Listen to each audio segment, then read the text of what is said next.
दोस्तों, जब भी आप ऋतिक रोशन, सोनू सूद या फिर रैंडमली किसी बॉडी बिल्डर को देखते हैं तो सबसे पहले आपका ध्यान कहाँ जाता है? बेशक उनके तगड़े मस्कुलर हाथों पे। आज की डेट में सबसे ज्यादा लोगों का ड्रीम होता है कि जब भी वो स्लीवलेस टी शर्ट पहन के निकले तो हर कोई उन्हें देखता रह जाए। और रियल लाइफ में कहीं ना कहीं मस्कुलर आर्म्स एंड ट्राइसेप्स हमारे लिए भी हेल्पफुल होते हैं। अब जिन लोगों को एक्सरसाइज और वर्कआउट रूटीन के बारे में कुछ भी पता नहीं होता, वो रैंडमली किसी भी एक्सरसाइज के साथ वर्कआउट शुरू कर देते हैं, पर इससे आपके हाथों को फायदा कम और नुकसान ज्यादा होता है। कई बार एक्सरसाइजेस तो सही होती है लेकिन उन्हें करने का तरीका गलत होता है, जिससे हमें एक्सपेक्टेड रिजल्ट नहीं मिलता। इसीलिए आज की वीडियो में मैं बताने वाला हूं कि बाइसेप्स और ट्राइसेप्स के लिए नंबर 1 एक्सरसाइजेस कौन सी है और उन्हें करने का सही तरीका क्या है, जिससे आपके पतले हाथ भी स्ट्रॉन्ग होने लगेंगे। तो चलिए बिना टाइम को वेस्ट करें हम नंबर 1 एक्सरसाइजेस की तरफ बढ़ते हैं। अक्सर लोग बाइसेप्स बनाने के लिए बस डंबल हाथ में ले लेते हैं और लिफ्ट करने लगते हैं। ऐसे में जब बाइसेप्स पे प्रेशर महसूस होता है तो हमें ये लगता है कि बस अब तो कुछ ही हफ्तों में मेरे भी डोले बाहर आएंगे। पर फैक्ट ये है कि बाइसेप्स बनाने के लिए हाथों के सभी मसल्स पे बराबर से प्रेशर पड़ना चाहिए। जब भी हम खड़े होकर डंबल के साथ पुशअप्स लगाते हैं तो उसका असर सिर्फ हमारे बाइसेप्स की बीच वाली मसल्स पे पड़ता है, ना कि सारी मसल्स पे। अब अगर आप हाथों की सभी मसल्स को अच्छे से ग्रो करना चाहते हैं तो आपको ऐसी कोई एक्सरसाइज करनी चाहिए जिसमें प्रेशर बाइसेप्स की सभी तरफ की मसल्स पे पड़े। लेकिन जब भी बात बाइसेप्स और एक्सरसाइजेस की आती है तो दो नाम सामने आते हैं, एक है इंक्लाइन कर्ल और दूसरी है प्रीचर कर्ल।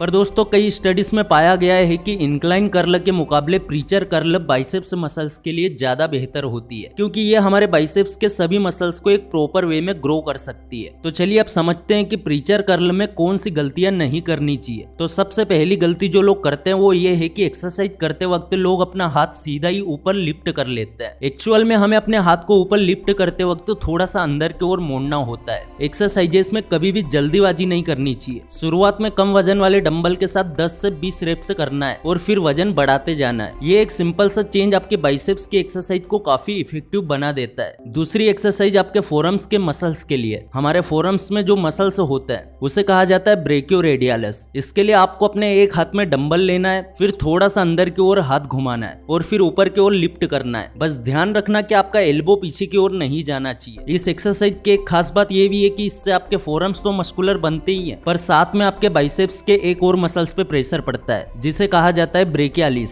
यूं समझ लीजिए कि आपके बाइसेप्स की चौड़ाई इसी मसल्स पे डिपेंड करती है। अब इन दो मसल्स की एक्सरसाइज के लिए हमें अपने हाथों को थोड़ा सा अंदर की ओर रोटेट करना है और फिर ऊपर की ओर लिफ्ट करना है। ये एक्सरसाइज आप बेंच के साथ भी कर सकते हैं, लेकिन अगर आप ये पहली बार कर रहे हैं तो शुरुआत लाइट वेट वाले डंबल से करना है। तो चलिए अब बात करते हैं ट्राइसेप्स मसल ग्रोथ की। देखिए दोस्तों, ट्राइसेप्स 3 मसल से मिलकर बनता है, मीडियल हेड, लेटरल हेड और लॉन्ग हेड। ट्राइसेप्स ग्रो करने के लिए आपको तीनों मसल्स पे वर्क करना पड़ता है। अब आमतौर पे हम कई ऐसी एक्सरसाइज करते ही है जिसकी वजह से इनमें से कुछ मसल्स पे तो प्रेशर पड़ता ही है। इनफैक्ट इसी टॉपिक पे एक स्टडी से पता चला कि अगर आप रेगुलर बेंच प्रेस करते हैं तो इससे आपकी मीडियल हेड और लेटरल हेड काफी अच्छे से ग्रो हो सकती है। लेकिन वही इस स्टडी में ये भी पता चला कि bench press long head muscles के लिए उतना इफेक्टिव नहीं होता है। इसका सिंपल सा रीजन ये है कि लॉन्ग हेड मसल्स हमारे शोल्डर से कनेक्टेड है। तो अब सवाल आता है कि ट्राइसेप्स में ओवरऑल ग्रोथ के लिए क्या करना चाहिए। वेल, सेम रिसर्च में ये बात सामने आई कि अगर हम बेंच प्रेस के साथ साथ स्कल क्रश एक्सरसाइज भी करें तो इससे लॉन्ग हेड मसल्स के साथ साथ मीडियल हेड मसल्स का भी अच्छा ग्रोथ हो सकता है। और अब बात करते हैं फाइनल एक्सरसाइज की, जिसे कहा जाता है over shoulder cable tricep extension. इस एक्सरसाइज से ना कि आपके बाइसेप्स मस्कुलर दिखेंगे बल्कि आपके बाइसेप्स का ओवरऑल ग्रोथ भी होता है। तो सबसे पहले अपने लेफ्ट हैंड को राइट शोल्डर के ऊपर से क्रॉस करते हुए केबल को होल्ड करना है और फिर अपने एल्बो को बिना मूव किए केबल को आगे की ओर खींचना है। इसके आप 10 से 15 रेप्स लगा सकते हैं, जिसके बाद आपको हैंड चेंज करना है। अगर आपके पास केबल नहीं है तो आप जमीन पे क्लोज ग्रिप पुशअप्स या फिर जेएम प्रेस भी लगा सकते हैं। इसके लिए आपको अपने दोनों हाथों में डंबल लेके एक बेंच ऊपर लेट जाना है और फिर डंबल्स को धीरे धीरे अपनी गर्दन की ओर झुकाना है और फिर वापस लिफ्ट करना है। लाइट वेट के साथ इस एक्सरसाइज के आप 15 से 20 रेप्स लगा सकते हैं। अगली एक्सरसाइज है डायमंड शेप पुशअप्स। ये एक्सरसाइज ट्राइसेप्स के लिए बेस्ट मानी जाती है और इस एक्सरसाइज से आपके लॉन्ग हेड मसल्स और मीडियल हेड मसल्स पे प्रेशर पड़ता है, जिससे आप अट्रैक्टिव ट्राइसेप्स पा सकते हैं। इसके लिए आपको अपने दोनों हाथों के पंजे जमीन पे रखने हैं और फिर दोनों हाथों के अंगूठे और पहली उंगली मिला के डायमंड का शेप बनाना है और फिर इसके बाद पुशअप्स लगाने हैं। अगर आपको ये कठिन लग रहा है तो आप 5 से 10 रेप्स से शुरुआत कर सकते हैं। अब अगली मजेदार एक्सरसाइज का नाम है ट्राइसेप्स किक बैक। इसके लिए आपको सिंपली एक डंबल लेना है, फिर अपने दूसरे हाथ को जमीन पे इस तरह रखना है कि वो आपके अपर बॉडी को सपोर्ट दे पाए, क्योंकि इस एक्सरसाइज में आपका हाथ एक तरह से पीछे की ओर किक करता है, जिससे आपके हाथों के मसल्स ज्यादा स्ट्रेच हो सकते हैं। ये ना हो इसीलिए दूसरे हाथ को जमीन पे अच्छे से लगाना है। अब बिगिनिंग में लाइट वेट डंबल लेना है और थोड़ा आगे और झुके, फिर डंबल वाले हाथ से पीछे की ओर किक लगाना है। तो दोस्तों ये थी वो एक्सरसाइज जिसकी मदद से आप मस्कुलर बाइसेप्स और ट्राइसेप्स बिल्ड कर सकते हैं। अगर इस वीडियो से कुछ भी सीखने को मिला है तो वीडियो को लाइक जरूर करें, चैनल पे नए हो सब्सक्राइब जरूर करें। फिर से लौटेंगे एक नई वीडियो के साथ, तब तक के लिए धन्यवाद।